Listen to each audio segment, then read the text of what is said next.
우리에게 주시는 하나님의 생명의 말씀은 마가복음 7장 24절에서 37절 말씀입니다. 예수께서 일어나사 거기를 떠나 두로 지방으로 가서 한 집에 들어가 아무도 모르게 하시려 하나 숨길 수 없더라.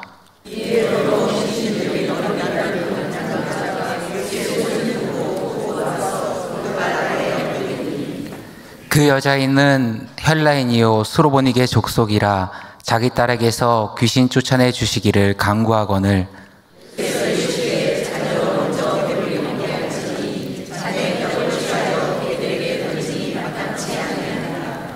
여자가 대답하여 이르되 주여 올소이다마는 상아래 개들도 아이들이 먹던 부스러기를 먹나이다.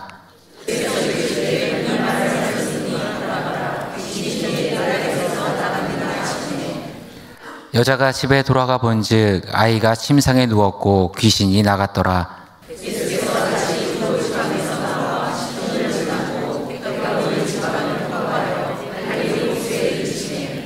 사람들이 기먹고 말 더듬는 자를 데리고 예수께 나와 안수하여 주시기를 간구하거늘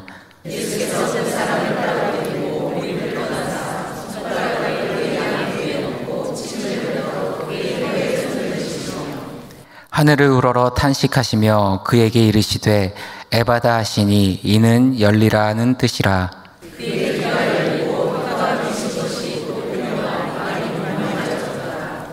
예수께서 그들에게 경고하사 아무에게도 이르지 말라 하시되 경고하실수록 그들이 더욱 널리 전파하니 사람들이 심히 놀라 이르되 그가 모든 것을 잘하였도다. 못 듣는 사람도 듣게 하고 말 못하는 사람도 말하게 한다 하니라. 아멘.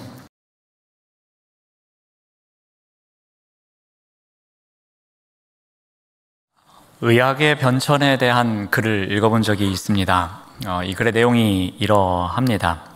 현대의학은 공중보건 데이터에서 얻은 이 평균 기준치가 중요하다고 말합니다. 그래서 그 평균 기준치에 따라서 처방을 한다든지 어떻게 치료를 해야 하는지 결정하고 있었다고 합니다. 그게 바로 현대의학에서의 중요한 일이었습니다. 그런데 문제가 발생합니다. 환자가 이 개인마다 편차가 있게 마련입니다. 그래서 이 지침이 맞지 않는 경우도 있는 겁니다. 이 평균치다 보니까 대부분 맞는데 그렇지 않는 사람들이 있습니다. 대표적인 경우가 이제 약물 처방입니다.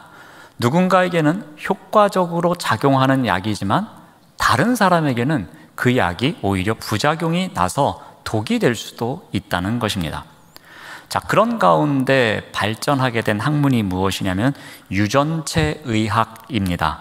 즉 평균의학이 아닌 개인 맞춤 의학이 발전하기 시작합니다. 이것을 약물 유전학이라고 이야기를 합니다. 그러니까 예를 들어서 제가 유전자 검사를 받습니다.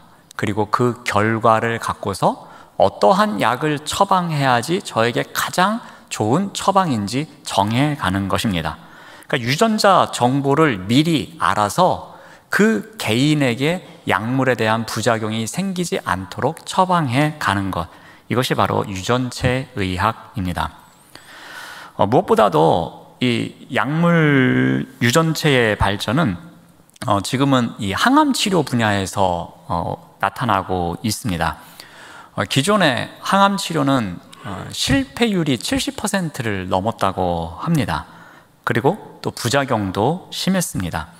그런데 2014년도부터 이 동반 진단이라는 유전자 변이 검사를 하고 나서 그에 맞는 처방을, 항암 치료를 한 것이었습니다.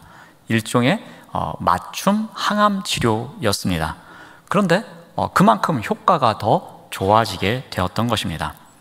이제는 이렇게 개인의 유전자 정보를 활용해서 그에 걸맞는 약을 처방해주고 부작용을 최소화하고 효과는 최대화하는 그러한 의술이 이제 상용화되어 가고 있는 것입니다. 그래서 앞으로 전망을 보면은 이 개인 유전자 정보를 이 개인이 스마트폰을 통해서 열람을 할 수 있고, 그래서 그것에 맞는 처방을 받을 수 있는 세상이 이제 열릴 것이라고 이야기를 합니다. 소위 개인 맞춤 의학 시대가 도래할 것이라고 이야기합니다. 예수님도 그 예전에 이와 같은 방식을 적용하십니다. 상대방에 따라서 어떻게 처방을 내려야 할지 맞춤 처방을 내리시는 분이 어떻게 보면 예수님이 갖고 계셨던 방법 가운데 하나였습니다. 오늘 우리가 읽은 본문에 두 사람을 만납니다. 그런데 두 사람을 향한 예수님의 처방이 다릅니다. 한 사람에게는 A 스타일로, 그리고 또 한 사람에게는 또 다른 스타일로 예수님께서는 처방을 내려주십니다. 먼저 첫 번째로 두로 지역에서 만난 사람입니다. 여기서 보여주는 예수님의 모습은 좀 냉정하면서도 어떻게 예수님이 이럴 수 있을까? 그러면서도 조금 엄격한 교관의 모습처럼 보여집니다.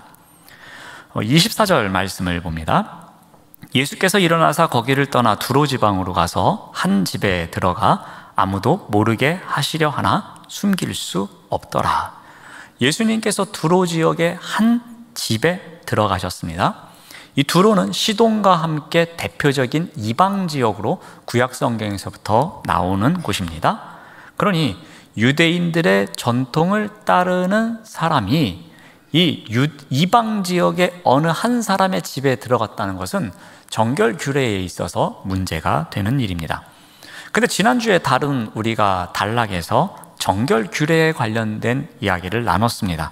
그 이후에 예수님께서는 이방 지역을 찾아가셔서 이 정결 규례로부터 자유로운 활동을 하십니다. 어찌 보면 이제 이방인과 유대인의 장벽이 허물어져 가는 그러한 상황 속에 예수님께서는 사역을 하고 계셨던 겁니다. 근데 이 두로가 이 유대 지역과 그렇게 사이가 좋지 않습니다. 왜 그런가 하면은 이 두로는 상업적으로 매우 호황을 누리고 있었습니다. 해변가에 있다 보니까 무역업이 발달했을 것이고, 그러다 보니까 수입이 괜찮았던 그런 지역이었습니다. 그래서 이 사람들이 이 갈릴리 평야에서 나는 많은 농산물을 돈으로 구입을 할 수가 있었습니다. 그러다 보니까 이 갈릴리 지역의 소작농들이 굶주리는 일이 있었습니다. 이 소작농들은 정작 돈을 별로 벌지도 못하고 좀 생산물의 일부를 얻었지만 시간이 지나면서 농산물이 모자르자 그들은 먹을 것이 별로 없는, 그런데 오히려 그들이 먹어야 할 식량이 두로나 시돈으로 가 있던 것이었습니다. 그래서 그 당시의 사람들이 이방 두로인들을 향해서 이런 말을 하였다고 합니다. 이방의 개들이 하나님 자녀의 입에서 빵을 빼앗아갔다 라면서 이 두로 지역 사람들, 특히 이방인들을 원망하였다고 합니다. 그러니 이 갈릴리 지역에 있는 유대인들과 이 두로 지역에 있는 이방인들 사이가 별로 좋지 않았던 것입니다. 자, 이러한 두로에 예수님께서 가셨습니다. 그리고 이방인 중에 어느 한 사람의 집에 들어가신 겁니다. 그러니까 율법학자들의 입장에서 보면 이건 정결규례를 또 어긴 일이었습니다. 자, 그런데 예수님께서는 두로 지방으로 가신 목적이 무엇이었냐면은 가서 조금 숨어 있으려고, 좀 쉬시려고 그쪽으로 가셨습니다. 그런데 이 이방 지역에도 예수님에 관한 소문이 퍼졌던 것 같습니다. 25절 말씀을 보면 이렇게 기록하고 있습니다. 이에 더러운 귀신 들린 어린 딸을 둔 한 여자가 예수의 소문을 듣고 곧 와서 그 발 아래 엎드렸다. 이렇게 성경은 기록합니다. 그러니까 예수님은 그곳에 쉬러 가셨는데 사람들에게 소문이 났어요. 그리고 특별히 더러운 귀신 들린 어린 딸을 둔 한 여인이 예수님이 오셨다는 소문을 듣고서 그 예수님께로 가면 우리 딸을 고칠 수 있을 것이라고 생각해서 예수님이 계신 곳으로 왔습니다. 그리고 예수님께 나와서 그 발 앞에 엎드립니다. 자, 어떻게 하는가 하면 26절 말씀을 봅니다. 그 여자에 대해서 소개하고 있습니다. 헬라인이요 수로보니게 족속이라 자기 딸에게서 귀신 쫓아내 주시기를 간구하였다라고 기록합니다. 이 여인은 헬라인이라고 이야기합니다. 신약 성경에 나오는 헬라인이라는 표현은 주로 이방인을 나타낼 때 사용하는 단어입니다. 그리고 수로 보니게 족속이라고 합니다. 이 수로에 속한 보니게 지역의 사람이라는 의미입니다. 그러니까 정결의 관점에서 보면은 이방 지역에 사는 이방 여인이고 더군다나 더러운 귀신 들린 딸을 데리고 있는 여인입니다. 그러니 더러운 귀신이라는 표현에서 이 여인은 유대인의 정결과는 거리가 아주 먼 사람이라는 것을 알 수 있습니다. 자, 이러한 이방인이 예수님 앞에 찾아와서 그 발 아래 엎드려서 딸을 고쳐줄 것을 간절히 원하고 있습니다. 자, 그런데 예수님의 반응이 어떠합니까? 27절 말씀을 보면은 예수께서 이르시되 자녀로 먼저 배불리 먹게 할지니 자녀의 떡을 취하여 개들에게 던짐이 마땅치 않다라고 말씀하십니다. 지금까지 예수님께서 하신 말씀을 우리가 기억해 보면 이해가 되지 않는 장면입니다. 유대인이든 이방인이든 복음을 전하시고자 했고 또 하나님 나라에 대해서 선포하시는 분이셨습니다. 그런데 여기 나오는 발언을 보면은 인종차별적 발언으로 보여집니다. 이 여인이 이방인이라고 해서 차별하는 모습으로 보여집니다. 더군다나 당황스러운 것은 이 여인을 개에 비유하고 있습니다. 여인의 간청에 예수님은 자녀의 떡을 취하여 개들에게 던짐이 마땅치 않다라고 말씀하고 계십니다. 그러니 여기에 나오는 이 개들이 여인을 가리키는 것이 분명합니다. 그리고 이 개들이라는 표현은 유대인들이 이방인을 비하할 때에, 이방인에게 모욕적인 말을 할 때에 이 표현을 사용하곤 했습니다.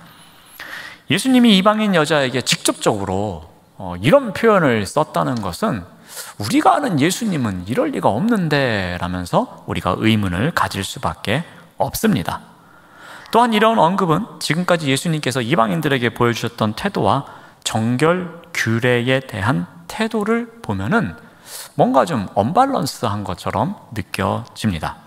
자, 그런데 예수님께서 자녀로 먼저 배불리 먹게 할 것이다 라고 말씀하신 것은 하나님 나라의 복을 누리는 것에 대한 우선순위를 말씀하고 계시는 것입니다. 즉 선택받은 백성인 그 유대인들이 먼저이고 그 다음이 이방인임을 말씀하고 있는 것입니다. 자, 예수님은 그 당시의 식탁 문화를 빗대어서 말씀하십니다. 예수님과 여인이 대화에 등장하는 개가 있습니다. 이 개는 썩은 고기를 먹는 싸나운 들개가 아닙니다. 요즘 말로 이야기하면 반려견입니다. 그러니까 집에서 집 주인이 키우는 개를 이야기합니다. 그래서 크기가 좀 작은 개를 나타내는 단어입니다. 부자와 나사로의 비유에도 이러한 작은 개가 등장합니다. 이 나사로가 부자의 그 상에서 떨어지는 것으로 배불리 먹기를 원합니다. 그런데 어떻게 합니까? 개들이 와서 그 헌대를 핥았다고 성경은 기록합니다. 여기 나오는 이 개들이 오늘 본문에 나오는 개들, 좀 작은 개, 이 반려견이라고 생각하시면 되겠습니다. 당시 유대인들이 어떻게 했냐면은 수염을 좀 길게 하고 다녔습니다. 그러다 보니까 이 식사할 때에 빵 부스러기가 이 수염에 붙습니다. 그러면 이걸 털어낼 때 손으로 털어내는 게 아니라 먹다 남은 빵으로 이 수염을 털어서 수염에 묻은 음식 찌꺼기를 털어냈습니다. 그런데 그 수염을 털었던 빵을 또 먹을 수가 없잖아요. 그래서 그 빵을 어떻게 했을까요? 그 옆에 있는 반려견에게 줬던 겁니다. 그러니까 그런 전통이 있고 그런 풍습이 있었습니다. 자, 그러나 절대로 그 빵이 모자랄 때는 주지 않았던 거예요. 일단은 사람이 먼저 먹고 그리고 남으면 수염을 털고서 그 빵으로다가 개에다 주는 그런 일이 있었던 겁니다. 그래서 먼저 자녀에게 빵을 주고 개에게 주지 않는다는 것, 먹고 남은 것만 준다는 것이 원칙이었습니다. 그러므로 이 말씀을 통해서, 이 전통을 통해서 우리가 종합해 보면은 먼저 이스라엘이 구원이 되는 것이고, 그리고 그 후에 이방인에게 차례가 돌아간다는 말씀으로 이해할 수가 있는 것입니다. 여기서 이방인이 구원에서 제외된다는 의미가 아닙니다. 순서의 차이일 뿐입니다. 구원사의 역사의 순서에서 이스라엘이 우선권이 주어진다는 것입니다. 자, 이러한 이야기를 예수님께서는 이 식탁의 식사 이야기를 통해서 설명하셨던 겁니다. 자, 그런데 이제 여인이 어떻게 반응을 합니까? 만약에 우리가 그 자리에 있었던 여인이라고 한번 상상해 봅시다. 나보고 개라고 그럽니다. 그럼 어떻게 하겠습니까? 아니, 뭐 이런 사람이 다 있어 하면서 어이없다는 듯이 아마 그 자리를 박차고 나갔을 것입니다. 개라는 말에 충격을 받고서 아마 그 자리에서 계속해서 대화를 이어가지 않았을 것입니다. 심지어는 대드는 사람도 있었을 겁니다. 예수님의 뭐 멱살을 잡으면서 당신이 메시아면 메시아지 어떻게 나한테 개라고 할 수 있겠냐 그러면서 따지는 사람도 있을 것입니다. 또는 속으로, 아니 메시아라고 하는 사람이 어떻게 이런 단어를 사용할 수 있어? 어떻게 이런 모욕적인 말을 할 수 있는 거야? 라면서 화를 낼 수도 있었을 겁니다. 또는 소문과는 듣기 다르네, 소문에는 그렇게 훌륭한 사람이라고 하는데 내가 직접 만나보니까 전혀 그런 사람이 아니네 라면서 말할 수도 있었을 겁니다. 아무튼 그 자리에 우리가 있었다면 이 여인과는 전혀 상반된 태도를 보이지 않았을까, 그런 생각도 한번 해봅니다. 자, 그런데 여인은 뒤로 물러나지를 않습니다. 예수님이 사용하셨던 이 개라는 메타포를 그대로 인용해서 다시 한번 이야기합니다. 28절 말씀을 봅니다. 여자가 대답하여 이르되 주여 올소이다마는 상 아래 개들도 아이들이 먹던 부스러기를 먹나이다 라고 답합니다. 자, 그녀는 유대인들이 우선권을 갖고 있다는 것을 인정합니다. 그리고 예수님께서 개라고 부른 것에 대해서도 받아들입니다. 인격 모독적인 발언이라고 생각합니다. 그럼에도 불구하고 침착함을 잃지 않습니다. 오히려 예수님을 높여 부릅니다. 주님이라고 높여 부릅니다. 주여, 당신이 하신 말씀이 옳습니다 라고 이야기합니다. 예수님의 말씀을 인정하며 나아갑니다. 자, 그런데 여인은 어떻게 이야기합니까? 조금은 불이한 현실인 것 같지만 그럼에도 불구하고 우리도 그 빵 부스러기를 먹을 권리가 있습니다 라면서 우리에게 있는 권리를 이야기하며 나아갑니다. 우리가 이방인이지만 비록 순서에 있어서는 뒷서열에 있지만 우리에게도 하나님 나라의 복을 누릴 수 있는 권리가 있습니다 라고 간청하고 있는 것입니다. 우리에게도 분깃이 있습니다 라고 외치고 있는 것입니다. 자녀가 우선되어야 하는 현실은 인정하겠지만 개로 비유되고 있는 우리에게도 그것을 누릴 권리가 있음을 다시 한번 선포하고 있는 것입니다. 여자는 예수님이 말씀하신 자녀들이 먹는 온전한 떡을 구하지 않습니다. 깨끗하고 모양새도 예쁘고 맛있어 보이고 그런 온전한 빵보다도 비록 아이들이 먹다가 흘리는 부스러기일지라도 우리에게도 먹을 수 있는 권리를 주십시오 라고 이야기하고 있습니다. 자, 이어서 놀라운 반전이 일어납니다. 29절 말씀을 봅니다. 예수께서 이르시되 이 말을 하였으니 돌아가라, 귀신이 내 딸에게서 나갔느니라 라고 말씀하십니다. 마가복음에서는 여인에게 이 말을 하였으니 라고 기록하고 있습니다. 이것을 직역하면 이 말씀 때문에입니다. 내가 지금 이런 말을 하였는데 이 말을 했기 때문에 너에게 이와 같은 일이 생길 거야 라고 말씀하십니다. 그래서 마태복음은 이 부분을 좀 더 구체적으로 번역하는데 우리 마태복음 15장 28절을 참고로 봅니다.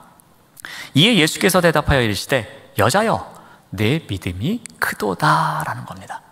그러니까 이 여인이 한 말, 이 말 때문에 여인이 원하는 것을 얻게 되었는데 그 말이 어떤 말이었다는 겁니까? 믿음의 고백이었다는 겁니다. 예수님께서 보시기에는 이 여인에게 내가 이렇게 혹독하게 말했음에도 불구하고 이 여인의 믿음이 진짜인지 가짜인지 시험하기 위해서 개라는 말을 썼음에도 불구하고 이 여인의 믿음이 흔들림 없이 나에게 나왔던 그 마음 그대로 지금도 유지하고 있구나라는 그런 마음을 갖고 계신 겁니다. 그러면서 이 여인을 인정해 주시는 겁니다. 내가 이런 말을 하였으니 너의 믿음이 이렇게 훌륭하니 이제 돌아가 봐라.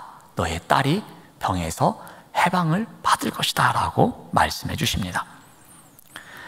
냉정한 교관처럼 보여집니다. 마치 예수님을 이런 모습을 보면은 어떻게 이러실 수 있을까? 예수님의 사랑이 다 어디 갔지? 라는 모습이 보여지는 것처럼 느껴집니다. 험한 말씀도 하십니다. 그의 간절함이 어느 정도인지 알아보기 위함인 것 같기도 합니다. 그리고 그의 변함없는 믿음을 확인하신 이후에 믿음이 강한 수로보니게 여인에게 냉정한 교관 같았지만 그에게 맞춤 처방을 내려주셔서 그로 하여금 이 믿음의 승리를 얻을 수 있도록 이끌어 가십니다. 비록 조금 이해가 되지 않는 예수님의 모습이지만 그 대화를 통해서 이 여인이 더욱 성장해 갈 수 있도록, 이 여인이 믿음의 끈을 놓지 않고 살아갈 수 있도록 처방해 주시는 예수님의 모습을 보게 됩니다.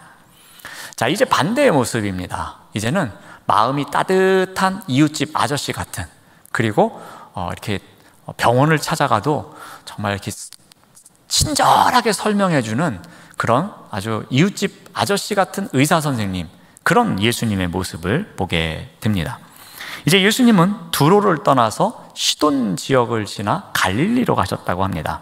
31절 말씀을 보면은 예수께서 다시 두로 지방에서 나와 시돈을 지나고 데가볼리 지방을 통과하여 갈릴리 호수에 이르시매.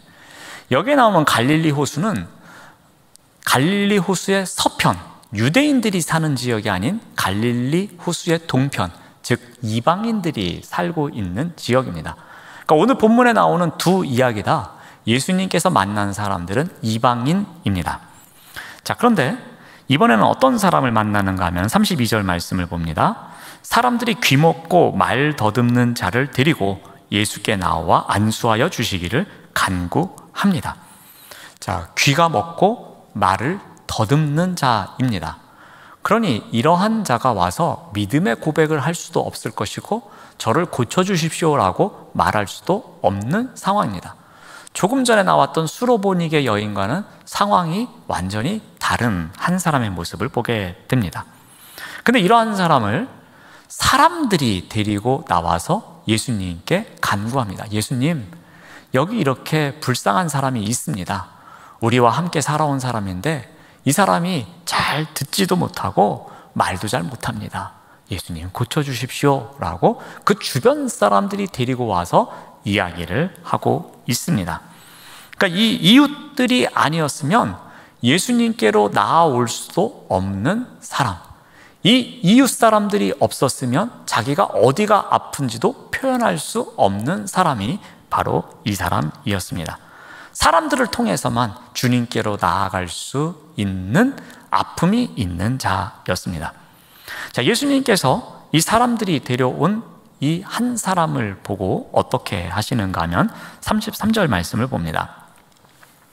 예수께서 그 사람을 따로 데리고 무리를 떠나서 손가락을 그의 양 귀에 넣고 침을 뱉어 그의 혀에 손을 대셨다라고 기록하고 있습니다. 이런 부분은 너무 자세히 안 읽으셔도 돼요. 그냥 이렇게 뭔가를 특별한 행동을 하셨다 정도만 보시면 되지, 이게 뭐야? 가만히 있어봐. 손가락 어떻게 하고, 이렇게 생각하시면 안 돼요. 그냥 이렇게 그런 가볍게 읽고 지나가시면 됩니다. 아무튼 예수님께서는 뭔가 좀 특별한 행동을 하셨다라는 것을 볼 수 있습니다. 그리고 사람들이 있는 곳에서 한 게 아니라 따로 데리고 조금 이렇게 사람들이 없는 곳으로 데려가셔서 이런 행동을 하십니다. 자, 그런데 이 행위가 과연 어떤 의미가 있는가라는 겁니다. 그러니까 무엇을 했느냐가 아니라 이 행위가 갖고 있는 의미가 무엇인지에 우리가 좀 더 관심을 가졌으면 좋겠습니다. 이 의미를 우리가 37절을 통해서 유추해 볼 수 있습니다. 37절 말씀을 먼저 봅니다. 사람들이 심히 놀라 이르되 그가 모든 것을 잘하였도다. 못 듣는 사람도 듣게 하고 말 못하는 사람도 말하게 한다 하니라 라고 기록합니다. 여기에 하다라는 뜻으로 번역된 헬라어가 있습니다. 이 포이에인이라는 단어입니다. 이 단어가 원래 갖고 있는 의미가 창조하다, 만들다 라는 뜻입니다. 그러니까 예수님께서 지금 37절에 나오는 그가 이런 것도 하고 이런 것도 하고 이런 것도 했다라는 것은 바꿔 말하면 그가 이런 것도 창조하고 그가 이런 것도 창조하고 저런 것도 창조하였노라 라고 바꿔서 읽으면 이해하기가 더 쉽다는 겁니다. 그러니까 예수님께서 이 사람을 만지시면서 하신 일, 그 일은 뭐 구체적으로 어떻게 손가락을 어떻게 하고 침을 뱉어서 어떻게 하고 그런 게 아니라 그 했다라는 그 표현을 통해서 마치 하나님과 함께 세상을 창조하듯이 이 한 사람을 통해서 새로운 창조를 이끌어내셨다는 사실을 우리가 발견할 수 있습니다. 그래서 34절 보면은 이렇게 기록하고 있습니다.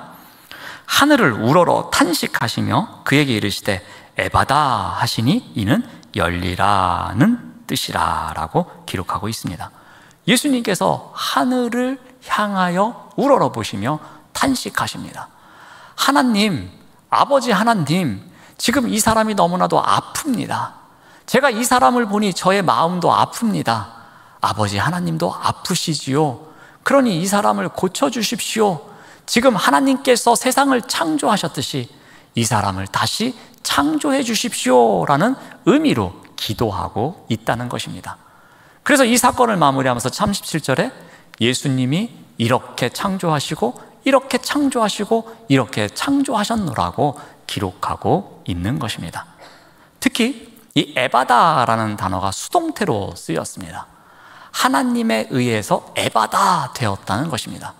예수님이 선포했지만 그 하나님, 창조하시는 하나님에 의해서 다시 열리면서 그가 새로운 창조를 받았다는 사실을 기록하고 있는 것입니다. 자, 이방 지역에서 일어난 또 하나의 치유 사역입니다. 그런데 두로에서 수로보니게 여인을 상대하셨을 때와는 전혀 상반된 모습을 보여주고 있습니다. 예수님은 그의 귀와 혀에 손을 직접 대십니다. 이것은 그가 예수님의 사랑을 느낄 수 있도록 배려하시는 행동처럼 보여집니다. 믿음이 없는, 믿음이 어떠한지 모르는 그 귀먹고 말 더듬는 사람, 그는 사람들에 의해서 이끌려올 수밖에 없는 아주 연약한 사람이었습니다. 나약한 존재였습니다. 자, 그런데 예수님은 그에게 좀 더 따뜻한 마음을 갖고 그리고 어떠한 행동을 통해서 그를 배려하는 가운데 어떠한 말씀도 하지 않으시고 그를 위해서 하나님 앞에 눈물을 흘리며 하나님께 기도하며 이 사람을 통해서 하나님의 창조의 역사를 이루어 주옵소서라고 기도하며 나아가셨다는 겁니다. 이와 같은 자에게 그에게 맞춰서 아주 온화한 이웃집 아저씨와 같은 너 어디가 아프구나 하면서 한번 그냥 허그해 주시는 그런 예수님의 모습을 발견하게 됩니다. 자, 예수님은 우리에게도 똑같으신 것 같습니다. 우리 모두를 기계적으로 또 획일적으로 우리에게 다가오지 않는다는 것입니다. 예수님은 오늘 본문에서 두 사람에게 전혀 다른 처방법으로 다가가셨던 것처럼 우리 개개인에게도 각자가 다 다른 처방법으로 우리에게 다가오신다는 겁니다. 우리의 신앙의 성향, 그리고 우리가 가지고 있는 성품, 우리의 삶의 자리, 그 모든 것을 헤아려 보시는 가운데에 우리에게 가장 필요한 맞춤 처방으로 우리에게 다가오시는 분이 우리의 예수님이심을 꼭 기억해야 할 것입니다. 그러므로 우리가 은혜 받는 모습도 다양합니다. 은혜 받는 시간도 다양하고요. 설교의 시작 부분에 은혜 받는 분이 있고, 끝날 때 은혜 받는 분이 있고, 열심히 주무시다가 일어나서 마지막에 정리할 때 은혜 받는 분도 있고, 하여튼 뭐 다양합니다. 예수님도 그렇게 다양하게 우리에게 다가오시는 분이라는 겁니다. 제가 어느 수련회 갔을 때의 일입니다. 이 찬양 인도자가 자유를 누리며 찬양했으면 좋겠다고 멘트를 합니다. 그러면서 열심히 찬양을 했는데 함께 찬양하는 사람들이 반응이 조금 만족스럽지 못했나 봅니다. 그래서 다시 한번 이야기를 합니다. 아직도 자유롭게 찬양하지 못하는 사람들이 있는 것 같습니다. 우리가 좀 더 막 열심히 뛰면서 힘차게 찬양했으면 좋겠습니다 라면서 분위기를 이렇게 이끌어 갑니다. 자, 그런데 제가 한편에서 이 멘트를 들으면서 이런 생각을 해봤습니다. 이 시간에 꼭 뛰면서 찬양해야만 은혜를 받는 것일까? 어떤 사람은 뛰면서 찬양을 하면서 은혜를 받지만, 어떤 사람은 그냥 정말 간절한 마음으로 그 두 손을 모아서 가슴에 대면서 하나님, 저의 찬양을 받아주십시오 하면서 간절하게 매달리며 노래를 잘 못하지만 그래도 조금씩 소리를 내가면서 부르는 그 상황 가운데서도 은혜 받을 수 있을 텐데 라는 생각을 했습니다. 그러면서 멘트를 이렇게 바꾸면 더 좋지 않을까도 생각해 봤습니다. 여러분, 뛰면서 찬양을 하든, 아니면 손을 모아서 찬양을 하든, 아니면 앉아서 찬양을 하든, 여러분이 가장 여러분의 마음을 모아서 찬양할 수 있는 방법으로 우리 이 시간 함께 주님 앞에 찬양합시다 라고 했으면 더 다양한 형식으로, 다양한 모양으로 하나님을 찬양하지 않았을까, 그런 생각도 해봅니다. 여러분, 누군가 경험한 신앙, 누군가 경험한 은혜가 절대적일 수는 없습니다. A라는 사람이 느끼는 예수님의 모습이 있고, B라는 사람이 만나는 주님이 있고, A라는 사람이 받는 은혜의 모양이 있고, B라는 사람이 누리는 은혜의 색깔이 있습니다. 다양합니다. 예수님께서는 그 개개인에 맞춰서 맞춤 처방을 해주시기 때문에 그 개개인이 누릴 수 있는 은혜의 모양은 정말로 다양합니다. 그건 절대로 획일적일 수도 없고요, 기계적일 수도 없고요, 이렇게 어떤 공산품을 찍어내듯이 탁탁탁 일정하게 만들어질 수 있는 것이 아닙니다. 예수님은 언제나 우리가 예수님을 가장 잘 알아가고 더 깊이 교제할 수 있도록 우리 개개인을 품고 개개인에게 맞는 처방을 내려주시는 분이라는 겁니다. 그것을 우리가 꼭 기억해야 할 것입니다. 여기서 한 걸음 우리가 더 나아가서 해야 될 것은 뭐냐면, 예수님께서 그 시선을 갖고 우리를 바라보듯이 우리 또한 그 주님의 시선을 갖고 우리의 이웃을 바라보아야 한다는 것입니다. 예수님만 우리에게 맞춤 처방을 해주시는 것이 아니라 그 맞춤 처방의 은혜를 받고 살아가는 우리 또한 우리가 만나는 이웃 사람들에게 그와 똑같은 방식으로 접근을 해야 한다는 것입니다. 우리의 다양성을 인정해 주셨듯이 우리 또한 우리의 이웃의 다양성을 인정해 줘야 할 것입니다. 그 이웃의 다양성을 보면서 아니 왜 쟤는 저럴까, 이렇게 했으면 좋겠는데 왜 저럴까 라고만 생각하는 것이 아니라 그 주님의 시선을 통해서 주님께서 이 사람에게는 이런 맞춤으로, 저 사람에게는 저런 맞춤으로 다가오셨듯이 우리 또한 그들에게 그렇게 다가가야 한다는 것입니다. 내 기준에 맞춘 시선이 아닌 주님의 맞춤 처방의 시선을 갖는 노력을 우리가 해야 할 것입니다. 이러한 시선으로 이웃을 바라보면 우리의 포용심이 더 커집니다. 이러한 시선을 갖고 이웃을 바라보면 이웃 간의 갈등이 줄어듭니다. 이러한 시선을 갖고 누군가를 바라보면 그를 향해서 갖고 있었던 미움이 조금씩 사라지기 시작합니다. 이러한 시선을 갖고 바라보는 훈련을 하는 사람이 믿음의 성장이 하나씩 하나씩 따라오기 마련입니다. 이러한 시선을 갖고 살아가는 사람이 세상을 조금이라도 더 사랑하며 그 세상을 위해서 기도할 줄 알아가는 것입니다. 주님의 맞춤 처방으로 큰 은혜를 입고 살아가는 우리는 어떻게 살아가야 하는가 하면은 우리 또한 주님의 시선으로 맞춤 처방을 실천하며 살아가야 할 것입니다. 그것을 통해서 우리에게 맡겨주신 그 소명의 삶을 신실하게 살아가시는 우리 모두가 되시기를 바랍니다.